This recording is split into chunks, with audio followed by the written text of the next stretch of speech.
বিসমিল্লাহির রহমানির রহিম। আসসালামু আলাইকুম। আলহামদুলিল্লাহ আমি ভালো আছি, আশা করি তোমরাও সবাই ভালো আছো। আর তোমাদের সুস্থ এবং ভালো থাকা কামনায় আজকে আমি রুমা আফরিন চলে আসলাম ঢাকা থেকে আমার এই ছোট্ট abnoormoms ব্লগ চ্যানেলে। আর এই তো আজ আমি আমার ঘরে যে গেস্ট আসছে তার জন্য আমি যে টুকিটাকি কাজগুলো করে গুছিয়ে নিয়েছি, তো গুছানোটা তোমাদের সাথে একটু একটু করে পার্ট বাই পার্ট শেয়ার করতে চলে যাচ্ছি। এই তো ভিউয়ার্স, আশা করি তোমাদের সবার কাছে ভালো লাগবে। এই দেখো আজকে আমি টেবিলের লুকটা একটু এক্সচেঞ্জ করে দিয়েছি, যেহেতু এখানে আমার খাবার টাবার ডেকোরেট করা হবে। আর আসলে গেস্ট আসলে আমি ওইভাবে বাচ্চা নিয়ে কাজ করে গুছিয়ে তো আসলে সব কিছু শ্যুট আউট করতে পারি নাই, অনেক কিছু স্কিপ হয়ে গেছে। আবার এডিটিং করব, আবার রেকর্ডিং করব, আসলে ওই সময়টা আমি পাই নাই। গুছাচ্ছি একদিক দিয়ে ছেলে এলোমেলো করে ফেলছে, যার কারণে আমি দেখা যাচ্ছে অনেক কিছু স্কিপ করে একটা শর্ট ভিডিও আকারে কমপ্লিট করে তোমাদের জাস্ট 5 থেকে 6 মিনিটের একটা ভিডিও কমপ্লিট করে দেওয়ার চেষ্টা করছি। কারণ আমাদের বন্ধুর সাথে যদি কথা না বলি বন্ডিংটা আসলে ঠিক থাকে না, ভালোবাসার দোরগোড়া বা ভালোবাসা মনে একটু কমে গেল। আর কারো কোনো সাড়া না পেলে আমার একদমই ভালো লাগে না। আর এই তো আমার প্রত্যেকটা ক্লিন আউটের পর আমি আমার টুকিটাকি ভিডিওটা তোমাদের সাথে দেখিয়ে দিচ্ছি। আমার কিচেনটা এভাবে আমি ক্লিন করে নিয়েছি, আর এইভাবে সবসময় আর কি থাকি।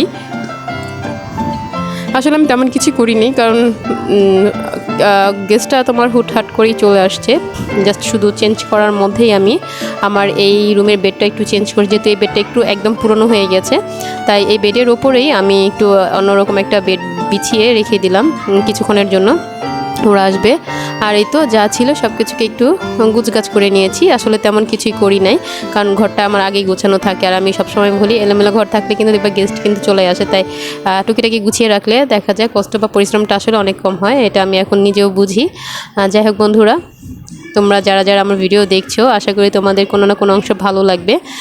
পুরো ভিডিওটা স্কিপ না করে দেখতে থাকো, আশা করি কোনো না কোনো অংশ তোমাদের কাছে ভালো লেগেই যাবে। এই টুকিটাকি আয়োজন জাস্ট সন্ধ্যার আর গেস্টদের জন্য যেসব কাজগুলো করেছি, তাই আরও আগে একবার বলেছিলাম শেয়ার করতে পারি নাই। আমার গেস্ট আসা এবং যাওয়ার ভিডিও আসলে ওইভাবে হয়ে ওঠে না। আর যেহেতু আমি একজন এই কাজে তেমন পারদর্শী না, অনেক ব্লগার আপুদের দেখি তারা আসলেই কিন্তু খুব কম সুন্দরভাবে সব কিছু গুছগাছ করে A to Z শ্যুট করে, তাদের থেকে দেখে শিখছি। হয়তো বা আমিও এরকম করে একদিন ভিডিও এডিট করে আপলোড করতে পারবো ইনশাল্লাহ। এই তো দেখো আমি আমার বেডের যে চাদরটা ছিল ওটা উপরে রেখে দিয়েছি। আর আমার এই যে নূর দুষ্ট একটা সোনা, ও শুধু দুষ্ট করে এলোমেলো করে ফেলে। আমি একদিক দিয়ে গুছাইতেছি, ও আরেক দিক দিয়ে করতেছি, খেলনা দিয়ে পুরো ঘরটারে মেহমান আসার পর পর যা অবস্থা করছে আসলে বলার মতন কিছুই নাই। ও সব কিছুকে এলোমেলো করে দিচ্ছে, তারপরও নিজে গুছিয়ে রাখছে। আর ওকে বলছে আসো আসো নূর সোনা এই রুম থেকে চলে আসো। আর ভাই তার বাবার জন্য একটা গান ছেড়েছে, বাবা দেখো আমি তোমার জন্য কিন্তু একটা স্পেশাল গান ছেড়েছি, আমি কিন্তু এলোমেলো গান শুনছি না বাবাকে, তাও আবার সে বলছে। এই তো ওর গান শুনতে শুনতে আমি দেখিয়ে দিলাম তোমাদের। আর দেখো গ্যাসের পরিমাণ একদম কম, আমি যে গেস্টের জন্য কিছু আয়োজন করব সেই প্রসেসটা ছিল না। তাই ওর বাবা টুকিটাকি কেনাকাটা করে নিয়ে এসে সন্ধ্যার নাস্তাটা কিনিয়ে আনছে বাইরে থেকে। আর আমি ভাবলাম এই গ্যাসে পানি আগে গরম বসিয়ে দিয়েছি, আর চাটা বানিয়ে নিই। গরুর দুধ আর যেটা হচ্ছে এই ফর্মুলা দুধ, এই দুটো মিক্স করে আমি চাটা বানাচ্ছি। খেতে খুব টেস্ট হয়েছিল, কিন্তু তোমাদেরকে আর দেখাতে পারলাম না, বাট খাওয়া দাওয়া শেষ করে। আর এই তো আমি তোমাদের এই প্রসেসটা দেখিয়ে দিচ্ছি। আসলে বন্ধুরা কাজ করতে করতে তাদের সাথে তাদের মেহমান আসলে আমি খুব আনন্দ পাই।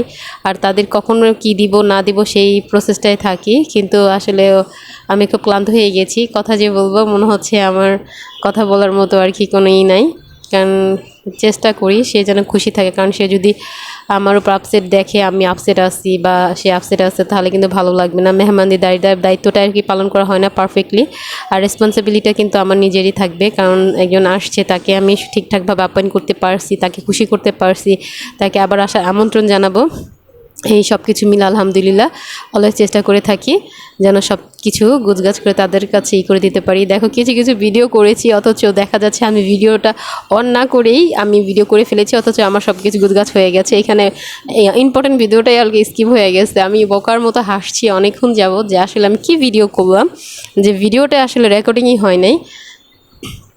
এই দেখো শুধু রেকর্ডিংয়ের খাবারগুলি আমি যখন সার্ভ করছিলাম, তারপরে তাদের দিচ্ছিলাম, এইসব ভিডিওগুলি এডিট না মোবাইলটার অন না করেই আমি মোবাইল ধরেই সব কাজ করছি। এটা কি হয় বলো? যাই হোক ওইভাবে আর দেখাতে পারলাম না। আমি ডিশটা সব কিছু এক এক করে ডিশে ডেকোরেট করে নিয়েছি, এখন এটা সার্ভ করে দেওয়ার পালা। আর এই পর্যন্ত যারা আমার সাথে একসাথে এখনও পর্যন্ত জয়েন হয়ে আছো, প্লিজ লাইক দিতে যারা ভুলে গেছো এখনই একটা লাইক দিয়ে দাও, মনে করিয়ে দিলাম। ভুলে গেলে কিন্তু হবে না, ছোট্ট আপি এটা আবদার করতেই পারি। তোমার লাইক আর তোমার সাপোর্ট আমাকে কিন্তু কাজ করার আগ্রহ আরও বাড়িয়ে দেয়। আর এই তো অবশেষে আচারটা কিন্তু এটার সাথে খেতে খুব মজাই লাগে। যাই হোক বন্ধুরা, ভালো থেকো। আর আমার কোনো কাজ যদি ভালো লেগে থাকে কমেন্টস অবশ্যই জানাবে।